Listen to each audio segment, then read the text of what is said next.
Heyo everybody, Haku here with my review for episode 7 of The Promised Neverland. So I really like this one. I think this is probably the best episode of the anime so far in my opinion. I thought that they didn't leave a single thing out, nothing felt rushed, but it felt absolutely packed with content. We got like 4 kinda really big scenes here, to me, and a lot of the music and everything I felt was really on point. This episode did super well. So either way, I'll start from the beginning talking about it. So we ended on a cliffhanger that was at the end of last episode, but we get swerved by Phil at the beginning of this one. So we kind of juxtapose 2 scenes and jump back and forth between them, between Don and Gilda and their quest to go into that room, the secret room that Isabella has, and between the other 3 trying to get information on the outside. That's what they decide that they need to do next. They don't know what the world out there is like, and that's kind of a huge part of their survival once this escape is going down. So Don steals Isabella's key, just completely does a actually surprisingly great job at that. She really didn't seem to notice it all, which was kind of surprising when I first saw it in the manga, and once again kind of surprising here. I don't know, it just feels like Isabella's like this super hyper aware character, and then Don actually manages to pull that off. Emma brings up William Minerva's messages, which is something that Ray noticed but Norman didn't.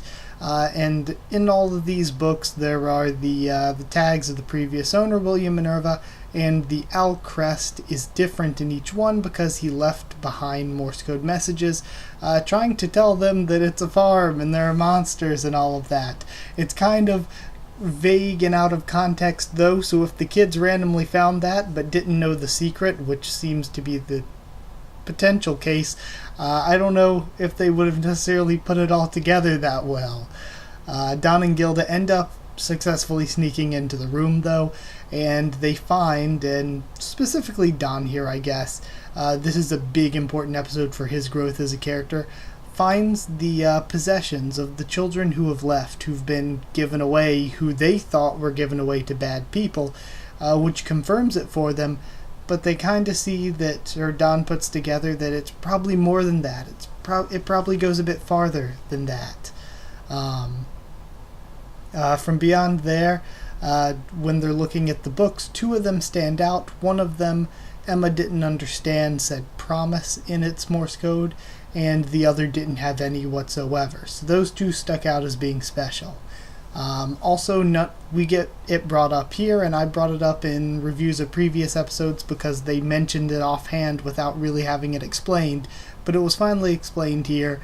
The significance of 2015, none of the books they have there have any dates before 2015, and we know from the calendars and such that it's 2045, so there's like a 30-year blank period in there.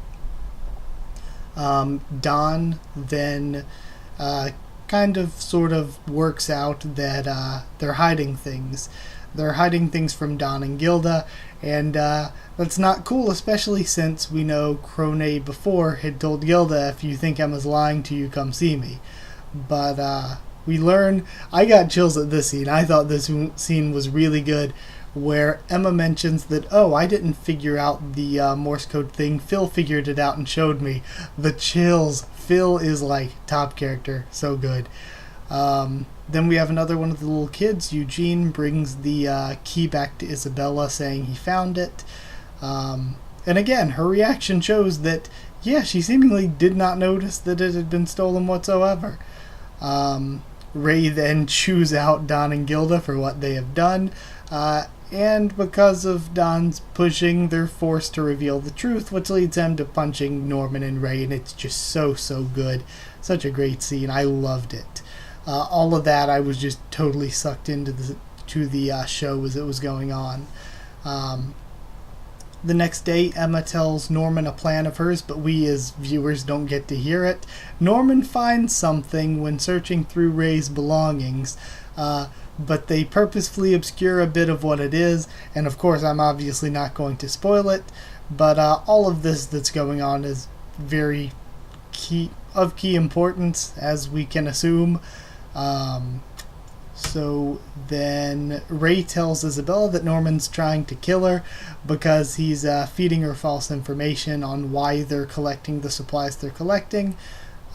Ray, then, we learn, is the next one to be shipped out on his birthday in January. Then at the end, I thought they were going to cliffhang us again by just having Crone watching them or something, but I'm so glad they didn't. I'm so glad they went kind of the full way of her confronting them, saying she knows all of what they've been talking about because she was spying on them last night when they were talking, and then asking if they want to join forces, providing them an opportunity. So I freaking love Crone. She is like one of the most entertaining and interesting characters, and kind of one of the most deep characters in the series to me. I really, really love Crone as a character. So yeah, I thought this was the best episode so far. We had all of that content, and you can tell because it's kind of a short review, which means there's nothing to really say, oh, that wasn't that great, or oh, that could be done better this way. Yeah, it was all really good. It was full of content, and all the content was good.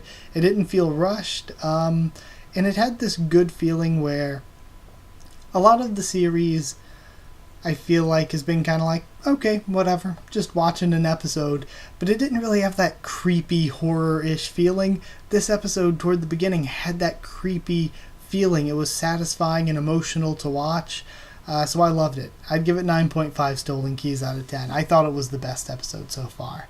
So either way, that's it. That's all there is to talk about, really. Sorry this is a little bit late, but either way, like if you did like the video, comment down there to tell me what you thought of this episode, what you thought of my thoughts on it and all of that. Subscribe for more. The Promised Neverland, both anime and manga. Currently catching up to the manga on the channel as a read-through series every other week.